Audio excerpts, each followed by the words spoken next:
చోలే పూరికి కావాల్సిన ఇంగ్రీడియంట్స్ చోలే ఇట్లా బాయిల్ చేసి పెట్టుకోవాలి. దాని తర్వాత కొన్ని తీసుకొని ఇలా పేస్ట్ చేసి పెట్టుకోవాలి. ఇప్పుడు ప్రిపరేషన్కి మస్టర్డ్ సీడ్స్ వేసుకోవాలి. పేస్ట్ వేసుకోవాలి.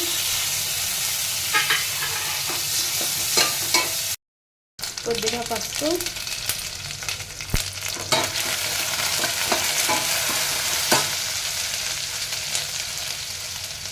కరివేపాకు,